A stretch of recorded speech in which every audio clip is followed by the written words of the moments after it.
What's going on, everybody? Welcome to another episode here, the Side Guys Football Forum. I'm one of your co-hosts on the side, joined as always by my good friend, my good buddy, the other half of the Side Guys, Mr. Tad the Side. And Tad, we actually were on somebody else's podcast last night. Yeah, So we we were were. sort of like already in the thick of things. Like we didn't have any episodes earlier this week because Apologies.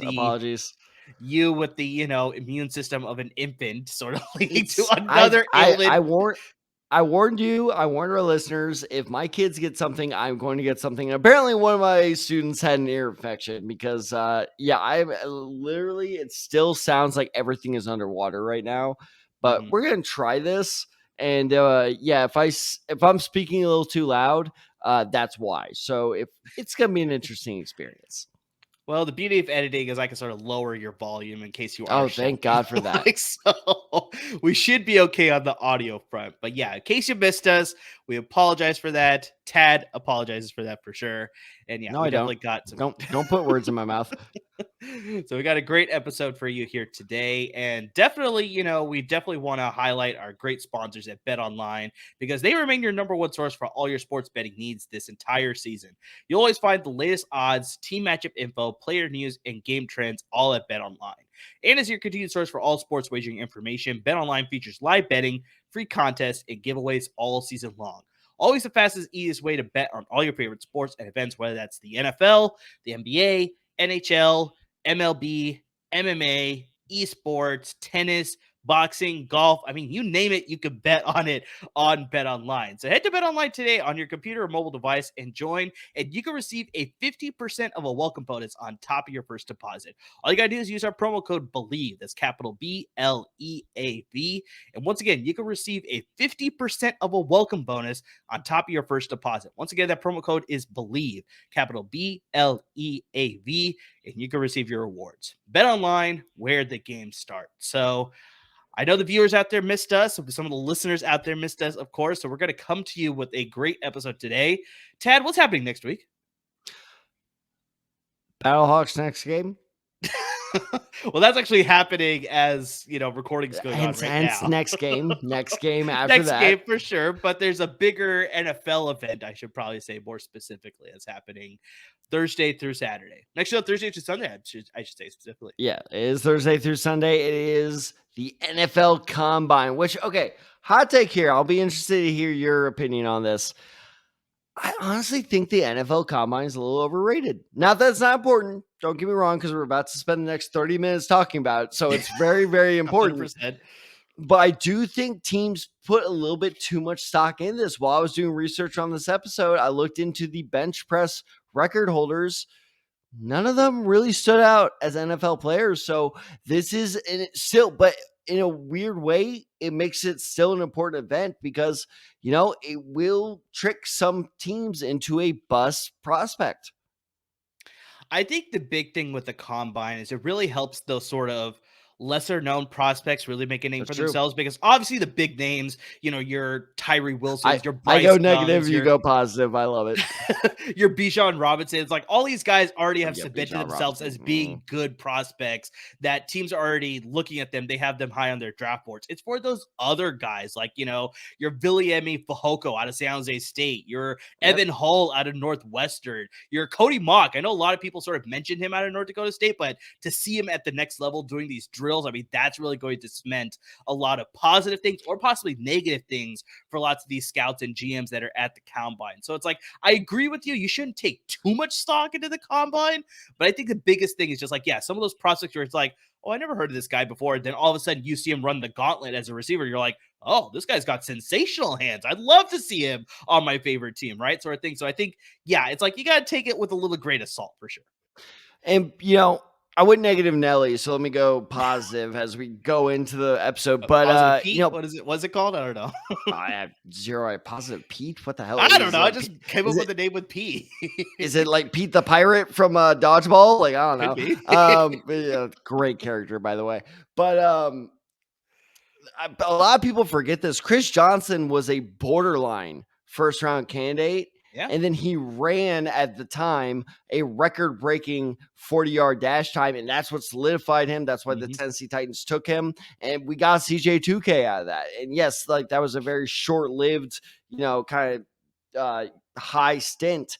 But still, like he brought the Titans to a potential, AFC representative in the Super Bowl. So I really do think that, yes, while the combine, maybe scouts read into it a little too much, you are totally right, because Chris Johnson, where did he go to school?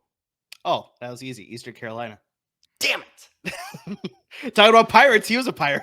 Yeah. Oh, there we go. Full circle. First, tying it all together, it. baby. Oh, that was great. That's narrative beauty right there. But exactly, like it's a good chance for small school guys to really make a name for themselves. And there are going to be guys that, hey, you remember, you're working on it, I'm working on it. There are a lot of guys that we need to watch tape on leading up into April. And this is a chance for me to go, I've never heard of that guy. I need to start watching his tape. So while there are negative aspects to it, the combine is a great opportunity at the same time. It's just crazy how like-minded we are, because as my transition point, I was going to ask you, where did CJ2K go to school? But you beat me to it. But you beat me to it. So, how about that? I love it, though. I love it, though. Let me think so, of yeah, another as small school guy while you buffer.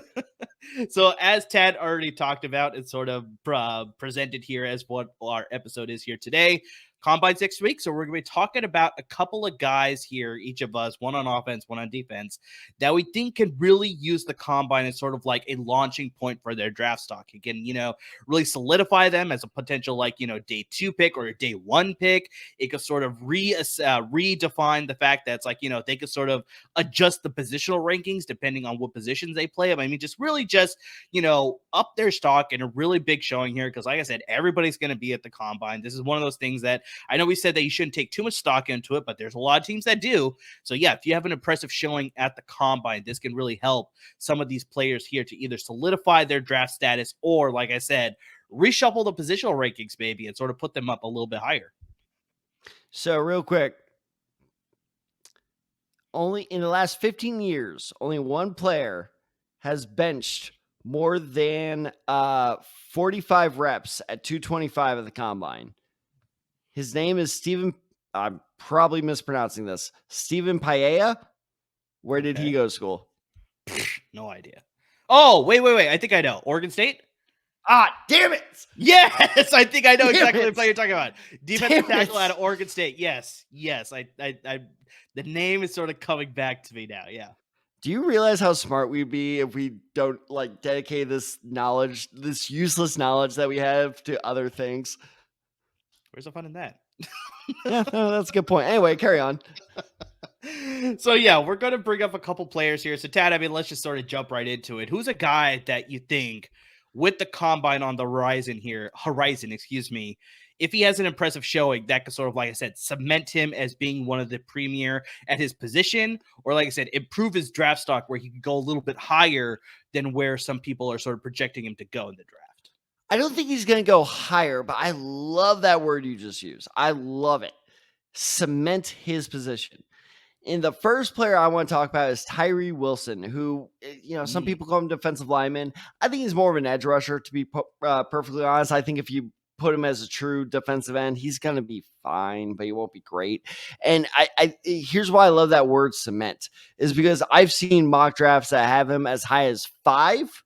Yeah. And other mock drafts that have him as low as 17, low as 17. This guy's going to be a first rounder. Either unless he gets hurt in some weird way, he's going to be a first rounder. It's just a question of where. And I'll get into why he's kind of all over the place in a bit. But with a good performance next week, he could really, really prove that, like, hey, no, I deserve to be in the top 10. So let's talk a little bit about Tyree Wilson. He is an edge rusher out of Texas Tech. I mean, his measurables are insane. 6'6", 270 pounds. He has all the physical attributes to be a successful edge rusher. But here's where the concern is, and this is always where my concern is with edge rushers ever since Aaron Curry, is he is just so physically dominant. Well, because I was right there in the Mel Kiper camp. I saw you laughing at me with that. I was right there in the Mel Kiper camp of like, he's a can't miss prospect. He is so good. Well, the thing I didn't realize about Aaron Curry is just because he was bigger, faster, stronger than everyone at the college level. Yeah. But the problem is when you make that change to the Vernon Golston is another great example of this, is when you make that transition to the NFL where everyone is also bigger, faster, stronger, you tend not to be as good because all three of them had the same complaints. The technique needs some work, but all the physical attributes are there. Now, granted, a lot of people were saying the same thing about Khalil Mack. So it's always just, it's a gamble. It's always a gamble there. So I think that Tyree Wilson is a very interesting prospect that probably will go in the top 10, but we can eliminate that probably if he performs well at the combine, because some of the biggest complaints about him is he really lacks top end speed as an edge rusher, and his agility is a concern because, like I said, he lacks that technique. He doesn't do a whole lot of work with his hands. So if he excels at those bag drills, in case you don't know, there's a drill where defensive linemen like literally like do rip moves and like swim moves and they do all that stuff. And I did look it up. Apparently this drill does not have a name because I spent like at least an hour and a half trying to research this goddamn drill name, and it does not exist. Literally all the articles I found was like, well, this drill. I'm like, well, what's the drill's name? But that's besides the point. But so if he does well in those drills, and it is funny because you're like, well, that sounds easy. Like we have seen players literally like fall on their faces during this drill. Like it is very easy to look very slow during this drill. The 20-yard shuttle, that is another important drill to show off his agility, because he's going to kill the bench press. He's going to kill, his measurements. He's going to do well in some areas, but can he do well overall? And if he nails all that, he will absolutely solidify, or as you said, cement his status as a top 10 pick. So this is, and you may go, well, what's the difference? 17, 9, what's the difference? That's about a $10 million difference there on the rookie pay scale. So this is a big, big weekend for him. And another thing I want to say is that, like I said, with that 40 times, so some projections I've read, he's expected to land in the 4.8 area. If he can somehow, I know this is a massive jump, but if he can land in the low 4.7, it's the Vince Carter dunk contest. It's over. It's over. Like he is solidified as a top 10 pick. NFL teams love athleticism.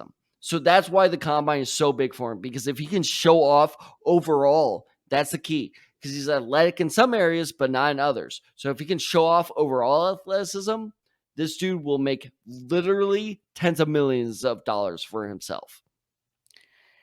Yeah, I think that's the big thing when it's like you have such a range where it's like, you're possibly going in the top range. You're possibly a top 5 pick, and then you're possibly a middle of the first round pick, maybe even sliding into the 20s, possibly, depending on how it all plays out, right? It's like these are the sort of steps that you sort of need to take to sort of like make sure that people understand that, oh, yes, I am worthy of a top 5 pick. Or, if you don't have a good showing, then it's, you're going to be in the middle of the first round. So yeah, having a good performance here at the combine is important for a lot of players. And yeah, a guy like Tyree Wilson, he's competing with guys like Myles Murphy. I'm hearing things about Lucas Van Ness out of Iowa is apparently rising up the boards. So like you hear some of these other names sort of creeping in there. This is a good chance to make yourself like, no, I am the king of the Edge Mountain. I'm going to stay here. I should be the first one gone. And I have perfect examples of, both players at the end of the spectrum. Andrew Thomas. A lot of people were not expecting him to go in the top 10. The dude, if I'm not mistaken, went number 4 overall to the Giants because he just showed well and he tested well throughout the draft process. Now, some can argue if that worked out well or not. I think the case, it's still out there. He's still making this case. He's solid, not great. Another perfect example of this, Derwin James. I was Mhm. sitting there during that draft being like, I cannot believe this guy's falling because, he didn't test so well. A lot of those medical things didn't work out. So you just see with these like freak athletes where people acknowledge they are freak athletes, but there's just these tiny draft things that would like, Sherwin James went what, number 18 overall? It was somewhere in the middle of the first. It Yeah, was it's not 18 or anything. 19, Yeah. something like Mhm. that. And it's ridiculous. It's like these small things or these performances can literally go take you from 5 to 18. It is crazy how impactful these performances are. Yeah, 100%. So my guy, I'm actually going to stick at the defensive end slash Okay, edge let's position go for it. here. I'm going to go with Isaiah Foskey, the guy out of Mm, Notre Dame. So very similar to Tyree Wilson. He sort of has a little bit of a larger range, though. It's like I'm seeing him fringe end of the first round, possibly going on day one. I'm seeing a lot of day two, early day two, but then I'm also seeing possibly that he could slip possibly to the very early parts of the third round. So he has a wide range here as far as where he could possibly go because there's a lot of good talent there at the edge class. So, I mean, once again, we're just sort of saying here where it's just like showing up at the combine and having a good performance at all the drills and, at the 40 and all of that can sort of cement where you're going to go when it comes to the draft overall. So, I mean, the guy's impressive. He's had double digit sacks in his last 2 seasons at Notre Dame. He's a very effective pass rusher. He also set the Notre Dame all time sack record in a career. So I mean, he definitely has that. He's definitely showing it there. The biggest thing with Foskey that I'm seeing though, it's a lot of raw athleticism. So he's got a lot of good pass yeah, rush moves, absolutely. but it doesn't always translate every single time. And especially when you get to the next level, you can't be a one-trick pony. You got to have multiple ways to sort of get after the quarterback, beat your offensive lineman, beat your one-on-one matchup every single time. Like there's a reason some guys flame out really quickly and some guys can go on to have 15, 20-year careers because of the fact that they're able to develop and learn more and just adjust their pass rushing abilities. And another thing that's sort of hurting him, doesn't have the best run defensive fundamentals there. So it's like he's got a little bit of he's got to work on that for sure. I don't know how much he could sort of display that at the combine here. It sort of helps more in pro days and things like that. But I think the biggest thing is just Foskey has a ton of potential. So if he could continue to sort of flash those abilities with all the drills, like you said, the bag drill where you showed the rips and you show the spin moves and you're getting to show your bend at the very end, and then you sort of hit the quarterback, the quarterback bag or whatever it is, right? So it's like if he could show some of those skills, those are things that are going to make scouts and GMs look at him and be like, okay, this is a thing that's like he's got a lot of potential. It's like, can we refine that? So it's like I think there's a lot to like about Isaiah Foskey. Like I said, because of the run, being able to not get after the run defender, that's sort of going to hinder him a little bit. But regardless, I think he could start his career as a situational pass rusher. Then as he's Oh, playing with the 100%. team, Yeah. exactly. As he's playing with the team, he could develop all those skills and he could eventually turn into a 3-down defender, possibly because he's got the make and build. Like I said, he's got the pedigree, came from a big school. I think he could really do it. But yeah, the combine's really where you're going to have to showcase all that athleticism and really prove that he could sort of take that next step. And obviously, remember, it's not just drills at the combine, too. You're meeting with teams, you're meeting with the media, you have these interviews and psychological tests and all this stuff, too. So it's like, that all plays a part of it too. So it's like if you can display yourself really well, that's going to help you in the long run. So Isaiah Foskey, I think he's going to have a good showing. I think he can sort of solidify that end of the day one sort of pick. Yeah. We've discussed this off show. I don't love the low end day one pick. It wouldn't shock me because I mean once you get past pick, I don't know, 22, 23, it's a crapshoot because Mhm. all the teams know it was just like, all right, there's a second round prospect we really like. We probably won't get him. Let's just take him in the first. Yeah. I think that'd be a mistake, to be totally honest. Right now, I have him slated as a late round 2 pick. And I think that's exactly where he belongs. Because, like you said, he has a lot of natural athleticism there. I'm really glad you brought up the agility skills because that is my biggest worry. I think that's why he struggles in the run game so much, is his agility is just not that good. It's just like he's kind of stiff in the hips. He basically is like, rip, doesn't work. Bull rush, doesn't work. Yeah. And then he's stuck.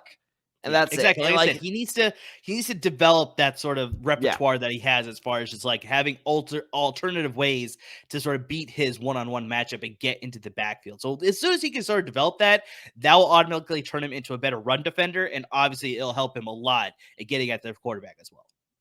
Yeah, so I think you are absolutely correct, though. I think if he does really well at the combine, he could sneak into the late first round. That I would definitely be like, don't love that pick. Who did the Patriots take? Who was the offensive lineman the Patriots took last year? Offensive lineman? I'm pretty sure they took an offensive lineman last year. I'm blanking on that one. All right, I'll look that up while you go first with your next pick while I look that up. But it's one of those picks where every year towards the end of the first round, there's a pick where you're like, really, that guy? And this guy would not surprise me if he was that pick this year. So if he has a good performance, he could absolutely sneak in the first round. That wouldn't surprise me all that much. Yeah, we'll see. Because also remember that the combine is just the first step. Then all the pro days start to happen. So it's not just the combine. He's got to Let have a me good pro day too, for sure. let me ask you this: have you ever heard of someone losing stock because of a pro day?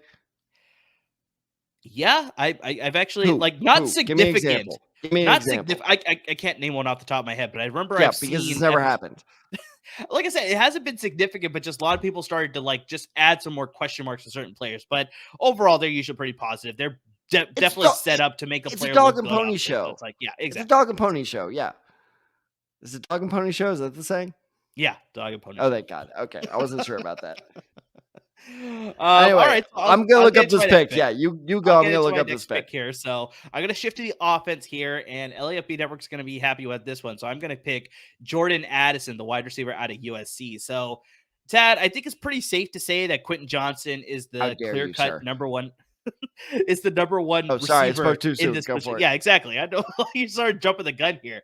Quentin Johnson is no doubt probably the best receiver in this wide receiver class. I know there hasn't been a lot of buzz around him after the college football season ended, but there doesn't need to be because if you're already at the top of the mountain, what else is there for you to sort of talk about? He didn't play at any of the college bowl games, the Collegiate Bowl, the Shrine Bowl, the Senior Bowl. So it's like that's not obviously going to generate any buzz. So I think here now at the combine, he's going to be able to re-emphasize that. But I think it's a real because there hasn't been a lot of buzz that possibly could affect him, and that's where Jordan Addison, Jalen Hyatt out of Tennessee, Jackson Smith, and Jigba. I'm hearing that he's possibly going to do some of the drills, like he's healthy to do that, so he could possibly make a name for himself here. But I'm going to stick with Jordan Addison here because there's no doubt that Addison is a great receiver. He's a game changer. He could do that at the next level here. But I think the big thing is just his build and his make is just unfortunately not at a level that you would want a premier wide receiver to be. Comes in at 6 foot, 175 pounds, but he's projected to be by all the media pundits out there to be an excellent slot receiver. But there's another receiver that sort of had the same issue, but he's turning into a pretty big dynamic receiver in Philadelphia, and that's Devontae Smith. Tad, you want to know the difference in the make and build between Devontae Smith and Jordan Addison? Oh man, that's a good one. I'm gonna say, well, I'm gonna go with the safe bet first. Jordan Addison is heavier than Devontae Smith. I'm gonna. Oh, I'm you going to had stop that you there because you that's you had wrong that already. shit grin on your face. Damn it! I said I can stop you right there because you're already Damn wrong. it! So Devontae Smith Wow, is he 5 looks pounds bigger. heavier. That's Devontae Smith okay. is 5 pounds heavier. So, I mean, that's the only difference. They're both the same height. So, I mean, coming into the NFL here, it's like, I could see why some scouts and GMs are going to be worried about him, but you landed the right offense, exactly like Devontae Smith landed in Philadelphia, where they traded. I know they traded for AJ Brown later, but it's like they set him up so he could sort of be that outside receiver to take the top off the defense. He runs good routes. So, I mean, it's like he had some great catches in the playoffs. So it's like you pair him up with a premier receiver on the other side, landing in the right offense. These guys can do damage on the outside as well as in the slot, which is where a lot of people are projecting them. So you look at his college pedigree across 3 seasons in college, both with the University of Pittsburgh and USC. He averaged over 1,000 receiving yards and nearly 10 receiving touchdowns in 3 seasons in college. He won the Fred Biletnikoff Award in 2021, and he was a consensus first team All-American that year as well. One of the big things, though, and this just comes with this make and build, is just he sometimes struggled against more aggressive corners. They were able to sort of push him around, not let him get to his spots, not able to run the route the same way that he wanted to. And the biggest thing that he needs to do at the next level, which is the same thing that Devontae Smith did, which is why he's 5 pounds heavier, put on a little bit of muscle so then you can sort of counteract those moves. And that also led to Jordan Addison not being as effective in the run blocking aspect. But that can come with a little bit of technique. You can sort of work around that sort of thing. But honestly, if he has an impressive showing at the combine, he could shrink that gap between himself and Johnston.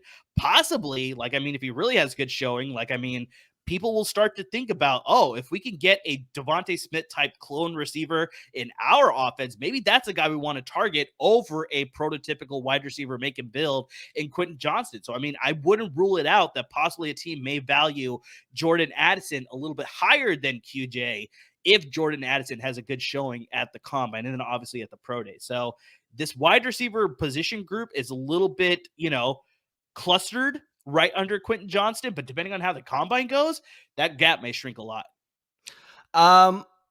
So would you say that Quentin Johnston is still the unquestioned number one receiver in the draft? I haven't heard anything against it. So as of right now, you got to keep him at number one. Man, this hurts. This hurts coming from wearing this shirt, but I think I actually have to disagree with you. Okay, interesting. Okay, a lot of what I've been reading and everything is it's not so much negative on Quentin Johnston. It's just nothing on him. Like, he just hasn't gained any momentum. Meanwhile, like you said, Najigba is apparently getting healthier. So people are like, oh, maybe he's back in it. Because going back before the season, he was considered the top receiver going into this draft before he got hurt. So now that it seems that his health is progressing fairly nicely, people are like, okay, he's back in it. And then, like you said, Addison has that athleticism where if he does really well this weekend and does really well as pro day, which of course he will because it's a pro day, I'm getting worried about Quentin Johnston, to be totally honest. I'll share the story with you, but I'll share it with our listeners. Is right after the Fiesta Bowl, way back in New York, how much can change in 2 months? After the Fiesta Bowl, one of my best friends texted me, QJ is going to be a top 10 pick, right? And I said, absolutely. There's no way he's not. Like, he is the unquestionable top receiver in this year's draft. But here's what I think is kind of hurting his stock. It's funny because my friends were yelling at me for this before the game, and I was like, I am worried this will happen. And exactly this happened. I was like, he is facing pro talent against Georgia. He has to do well. Do you want to know his stat line against Georgia? It was pretty insignificant because TCU. Do you want to guess his stat line against Georgia?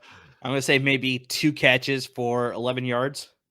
1 catch for 3 yards. 1 catch for 3 yards. Wow. Okay. So I think that's why we're not hearing a bunch about him, because we know he's still a physical, good, deep threat.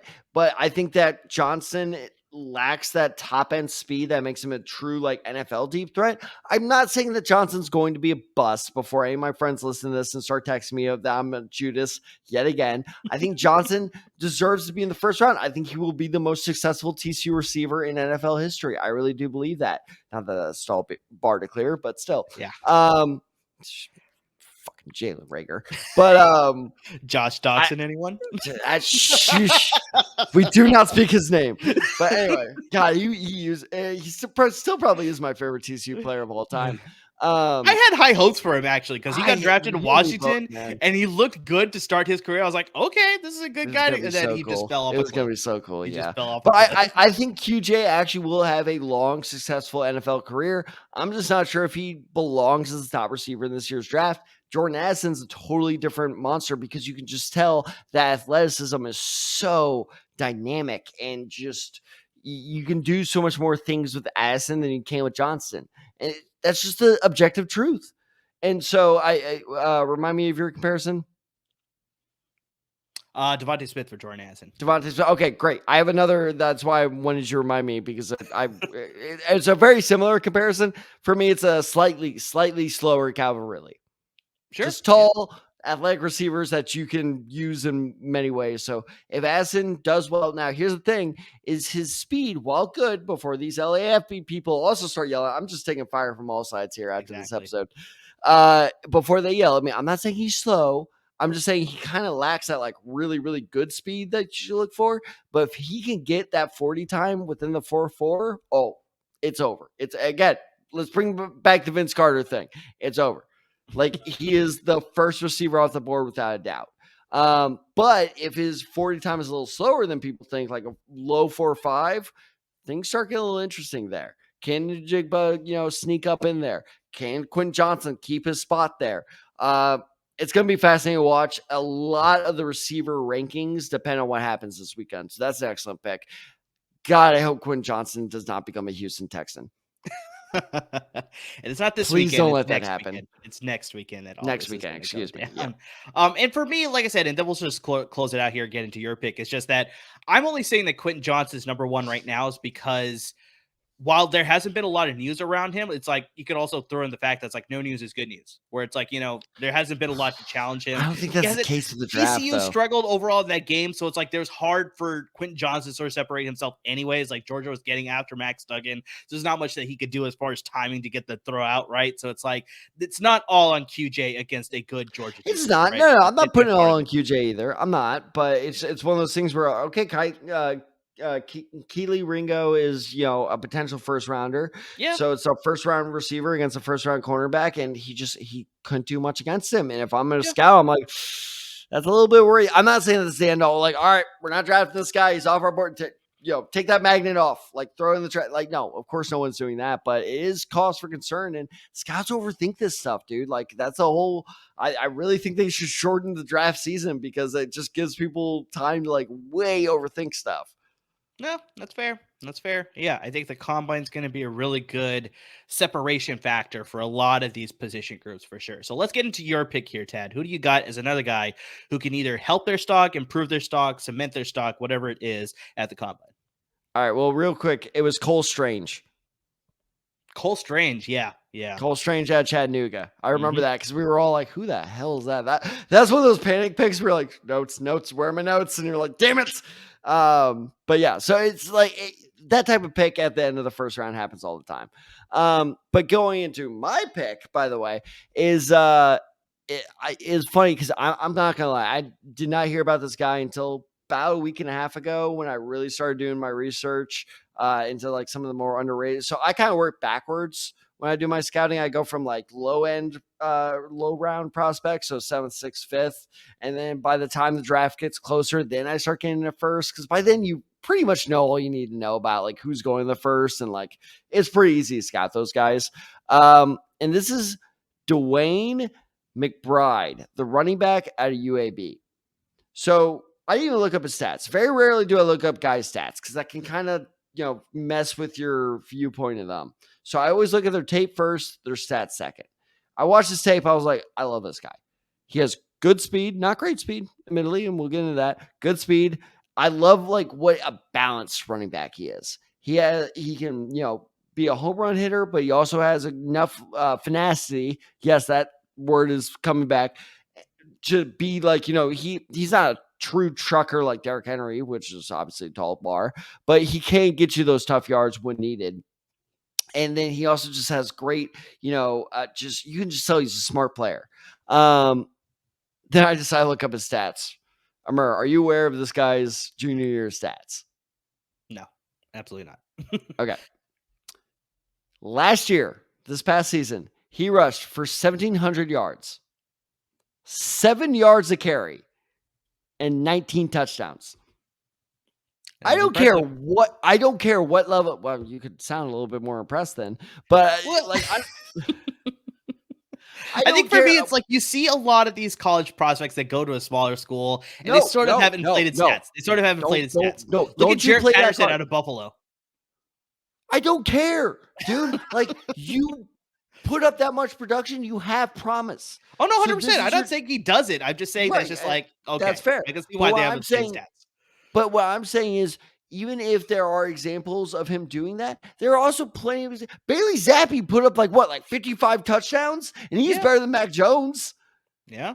Like it's a fair argument on both sides. But what I'm saying is this dude clearly has skill. Mm-hmm. And so I really, really think that if he can prove himself at the combine, and I'm going to get into some more stats in a bit, that's what every great podcast listener wants is stats. But anyway, so let me get into what those are.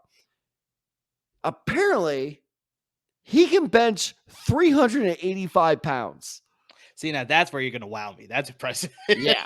385 pounds. I read that from one source, and I'm like, there's no way that's true. And I kept looking it up. Apparently, that is true. And he can squat 550. There you go. Those are impressive. Do you know how much they bench at the combine? No idea. 225. Right. And it's more about reps as opposed to the weight. Yeah. Yeah, exactly. So what do you want to bet that this guy finishes first among running backs with reps?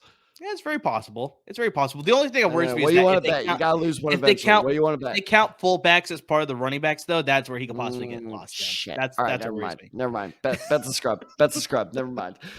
So anyway, my entire point is this guy's a physical freak. Now, one of there are two concerns with them. One, his speed is good. I'm not saying he's a slow running back, but when you watch him, he just doesn't quite have that like full home run ability that you would like to see with a guy that runs with his style.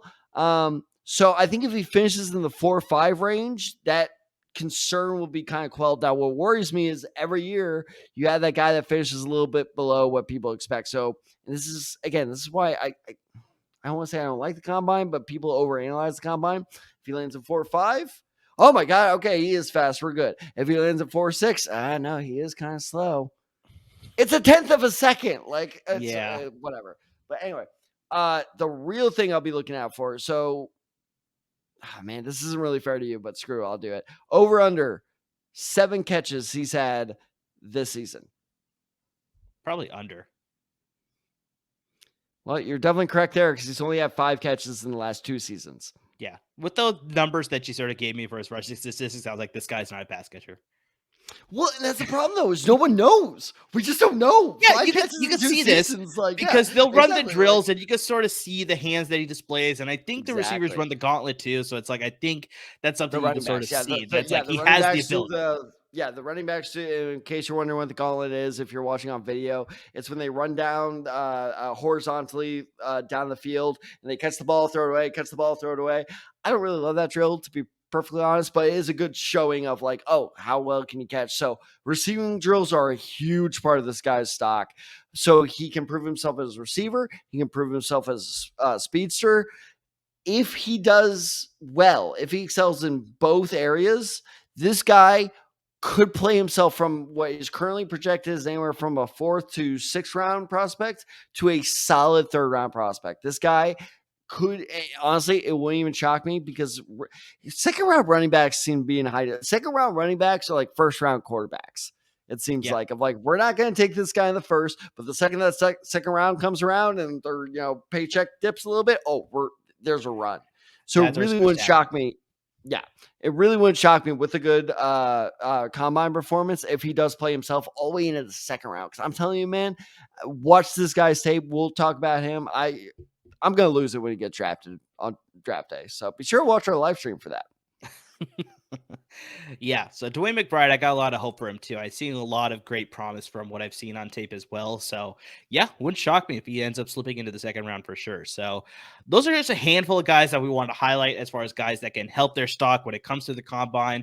There's a lot of great content that we're going to get to. Obviously, once the combine is done, we'll cover our analysis as far as who helped themselves, who hurt themselves. We got a lot of other great content. We're going to do some mock drafts. We got some strategy planned with some teams with multiple 1st round picks. We got a lot of great content on the horizon, and the best way you can find out about all that content that's happening, subscribe wherever you listen to your podcast, whether that's on Apple Podcasts, Google Podcasts, Spotify. You can listen right at the LEFB Network website. Ton of options out there. Just hit that subscribe button. Always be up to date with our podcast. And if you're watching us on YouTube, just hit subscribe. We got our own individual YouTube channel now. We also still have our playlist on the LEFB Network's YouTube channel, so subscribe at both places. Always be up to date with all that's happening with the YouTube. And perfect timing. You see the ticker down below. You see all of our names coming up. You can see our handles on Twitter. You got my personal handle, I'm Decide23. You got Tad's at Tad Decide94. You got the show handle at The Decide Guys. And of course, we're on Instagram at The Decide Guys as well. So make sure you interact with us this entire draft season. Free agency's right around the corner. We'd love to hear your destination picks for some of these free agents that are out there. The franchise deadline is going to be happening. The franchise tag deadline, I should say specifically. That's going to be around the corner pretty soon. Who's going to get tagged? Who's not going to get tagged? That's going to be very interesting. So interact with us. We want to hear from you about draft stuff, NFL stuff, even non-NFL stuff or non-sports stuff too. We'd love to hear about you from anything. We talked baseball with Chauncey for at least 20 minutes last night. It's true. We can talk baseball, basketball, In case you were wondering about my double dip on the Vince Carter thing, I've been watching a lot of dunk contest replays. So it's kind of like Yeah. stuck in my mind. There's an off podcast discussion between Tad and his friends about what was the best dunk of all time. So we'd love to hear your Aaron thoughts Gordon. about the best dunk of all time. Yes, that's a good point. Send us a GIF. You know what? I'll do that on Twitter sometime this weekend. Send us a GIF of your favorite dunk of all time, not just dunk contests of all time, dunk of all time. I like There that you idea. go. We're gonna do There you that. go. So, yeah, guys, who's thank you already s- interacted with us, people who are watching, who are listening. I mean, just anything and everything, guys. We really can't thank you enough. and as always, thank you so much for listening. Now, Murray, you did mention something about, I don't know, my two favorite words. What are my two favorite words? Mock draft. Mock draft, baby. Let's go. When is our next mock draft dropping? You tell me. Well, I would love to, because our first top 10 NFL mock draft is dropping in just a couple days. So be sure to keep your eyes out for that and ears, because I am so excited for this, guys. It is my favorite time of the year. It is Christmas in February. That's the saying, right? Yeah. Well, it is for draft nerds. So it is Christmas in February. Our first NFL mock draft top 10 picks are landing in just a couple days. So be sure to look out. We have awesome graphics. I've already seen a little preview from Murr that is dropping in just at least 72 hours from now. So be sure to keep your ears and eyes out for that. Unfortunately, we're not doing any trades this time, but trust us, we got a lot more coming that way. So It'll happen. It'll happen. yes. So who knows, some of the prospects we talked about tonight could end up on that list. So be sure to check that out as well. So as always, everyone, thank you so much for listening. Keep tuning in for great draft news, and please stay safe, everyone.